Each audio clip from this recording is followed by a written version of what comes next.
Hi Amit, welcome to Narayana Business School Genesis 2024. Thank you so much.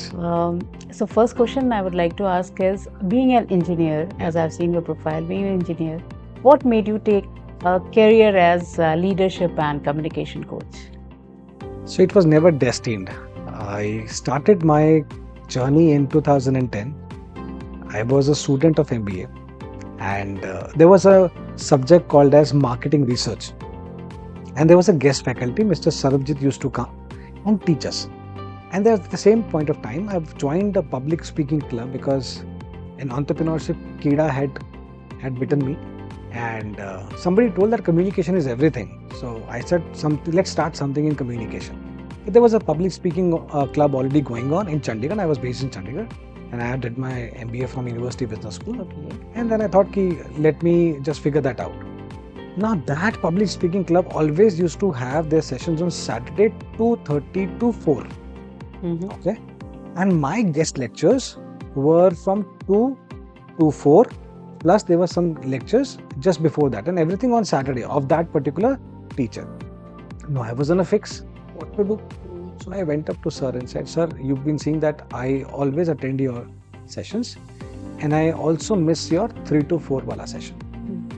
Can you give me a grant that I can probably miss the session and you still mark me present?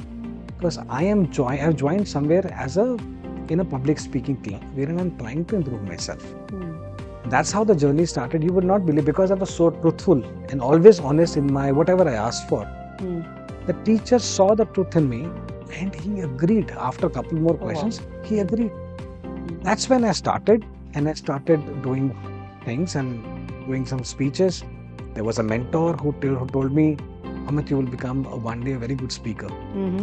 And that was the history in 2010. And Okay. since then, I've not looked back, because I started competing in competitions in 2015 or so. And till 2022, won more than 50 awards across India. Now, once those accomplishments come into your place, you feel like you can give back and you can be that kind of an expert. So these are the couple of things which the journey has transpired from coming to a corporate world and then switching it over to communications and leadership. What would be your advice to the aspiring content marketers and storytellers?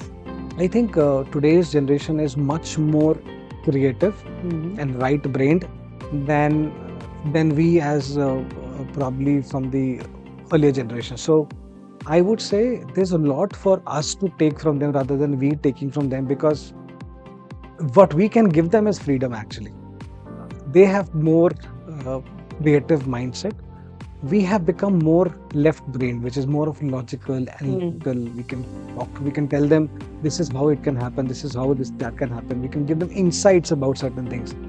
But creativity, I think the newer generation is much more. I'm sure my kid is very, very creative. I've seen so many kids being very creative in the work, and we cannot think, because we in our lives, man, we have become conditioned slightly. Over the period of time, we become conditioned because there's certain way you are being looked up in a society, and that changes. That does not change because you feel that you're always in that kind of a mix wherein people are trying to judge you. And you behave in that manner. So once you behave in that manner, you get conditioned and your creativity sabotages. Right. But children do not feel that way. Children are free. So they create more. And therefore, the newer generation is much more unconditioned than we are. So my suggestion to them is, do not fall a prey to any such ABC advices. Keep doing it. You are more creative than us. Believe in yourself, and that's the key. Thank you so much for giving us time, and that was a wonderful session we had today. Thank you so much. Yeah.